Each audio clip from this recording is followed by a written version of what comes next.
industrial designer. I work at 3dsystems. 3dsystems is a company. Microphone.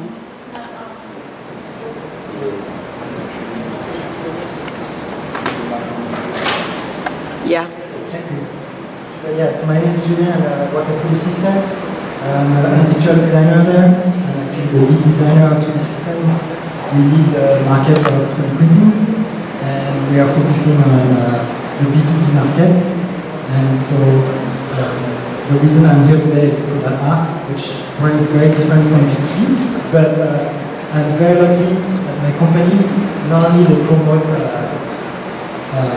me as a designer to work on creation for B2B business, but they also support me in my creation. So I'm going to present some of my creation today. First, we're going to look at the video of the latest machine I developed as B2B.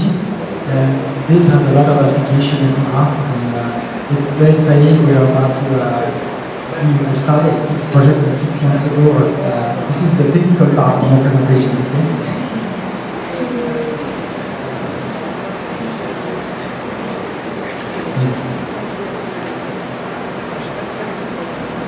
So that's a machine that we designed to the system. It's a SLA machine, so it's a stereolithography machine. It builds in 2-dimensional objects, and it's the fastest in the world. You can print an object in a minute or two. And so here you see it's a combination of a 3D printer and an automatic robot, and everything is automatic. And for this, not only I designed the machine, but I designed the application around the machine to promote the machine. So with that, as you see, the world I'm living with is very different from the little filament machine that you can see and you're probably familiar with. This is the real world of 3D printing. So this is the way we print. This is the glass that I designed, that is a piece of art too. And it's the same way we present a machine, we present art and technology around it.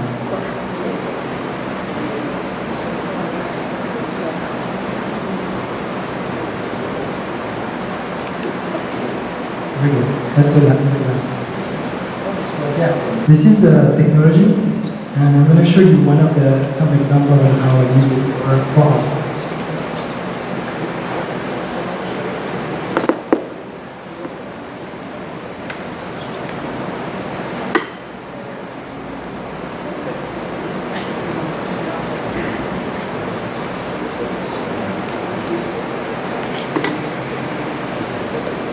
Okay. So this is the 3D fabric that I designed with the company, the technology called SLS, Selective Laser Centering. I'm going to pass it around. It's the goal when I found that machine is that machine can produce objects that don't need to be supported by support materials, so it can actually create free shapes that can come out of the machine. It can be very flexible. So this is an example of one of the pieces I developed the first day I arrived at the company. So it was very fun to take that machine that actually cost $1 million and use it as an art project. So quickly what happened is I was put in relation with the Will.i.am. Some people know who he is one of the famous artists playing music performance. And I designed a bag for him, made of silver 3D printed resins. So it's plated in the same material that you see here.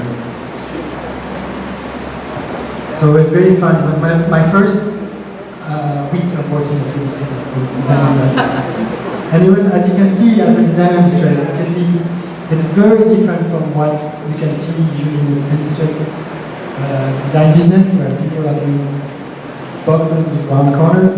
That's the reason I joined the company, because I could design gray box with round corners, designing the machine, but I was also designing the skin boxes. So here's what I am. Like a couple of weeks after. So this is the detail to give you an idea.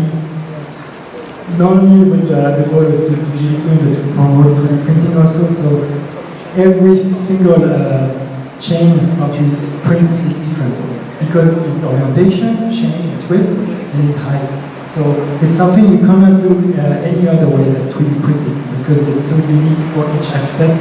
It will take literally hours or even months to assemble. That's one of my most proud design as an artist. I help people building legs from plastics.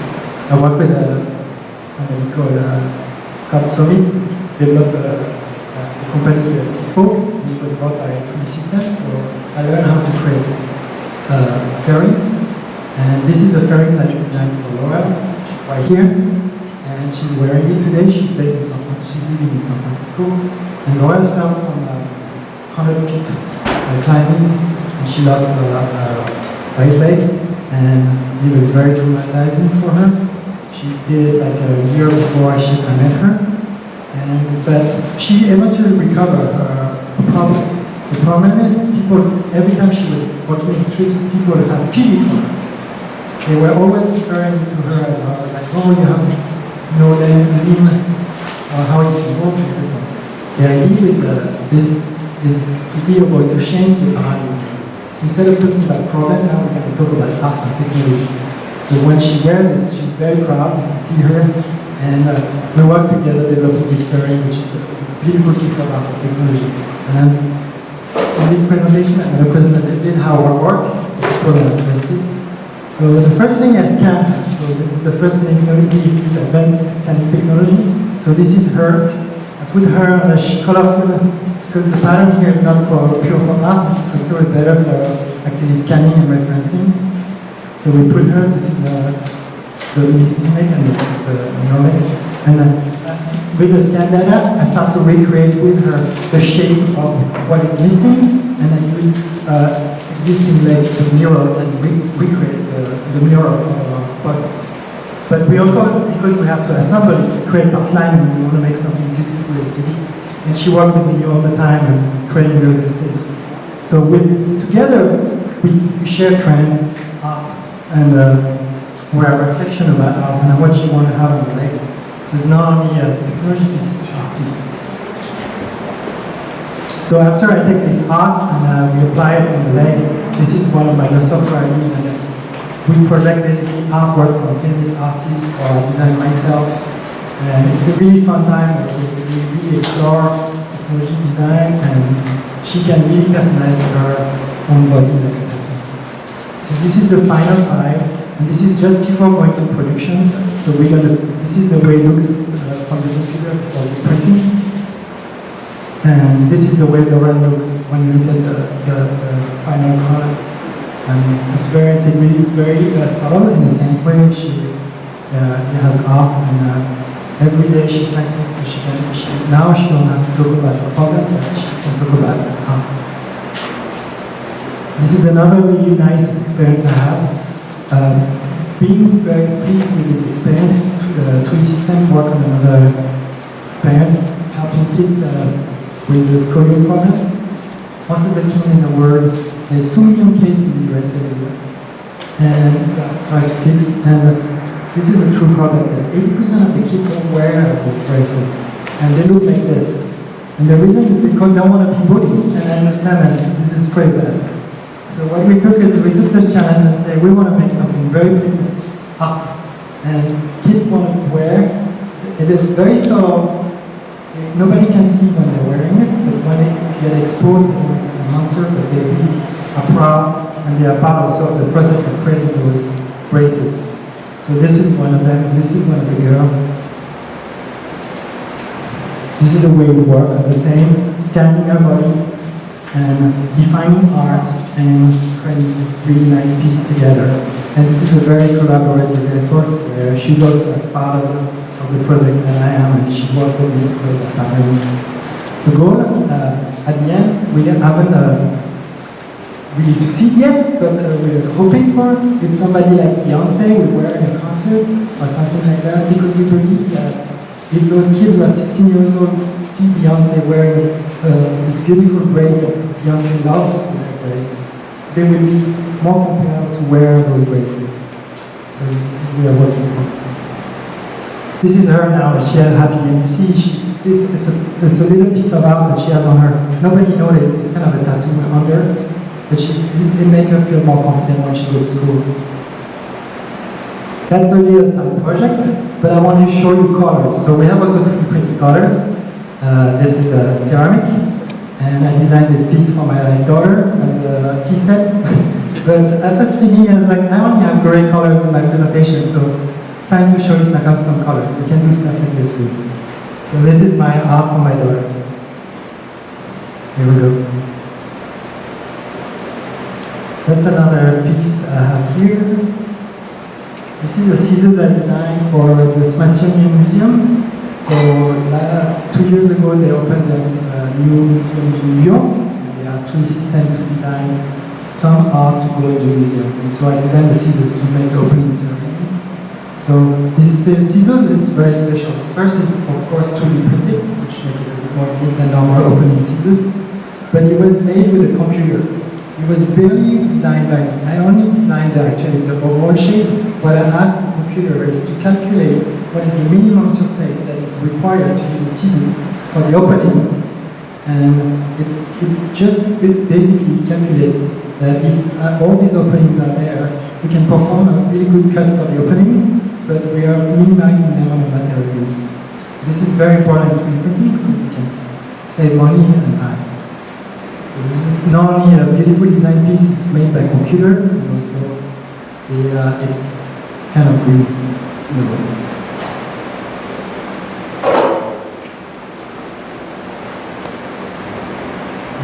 Finally, this is the last piece I've designed. This is on my private time, so not with 3dsystems, but I use the technology still with it. I created a line of jewelry. We launched like a month ago in San Francisco, and we have a little design store exhibition, a pop-up store for a month, so I really comment to go. And the goal of this design was not only to design a beautiful little necklace made of 3D printing. It was to work with one of my friends, Desiree. It's not here today, but Desiree is a photographer, and we were talking about working together. She's very, very creative, like me, but sometimes she doesn't have in San Francisco, the creative surrounding. Most of the job that she has is to photograph photo for startup face, and she wanted to be very creative and express creativity. So we created a dialogue on the website where I created a 3D print with the freedom of my machines, and she answered the 3D print with the photo. And we work as a dialogue. We meet. They're actually not 3D printed. They're actually made with commercial manufacturing.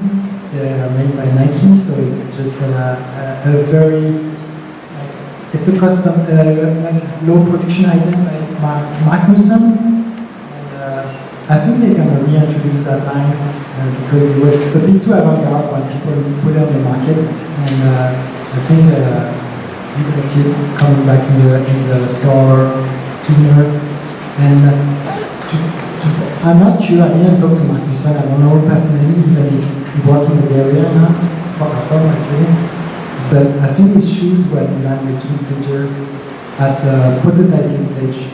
And that's why he created those shapes, and after he asked conventional manufacturing people to take those shapes and bring in live items. So this is actually pushing, when you look online about those shoes, they are really pushing to the far from the way of mass manufacturing shoes. They use very unconventional way mass manufacturing.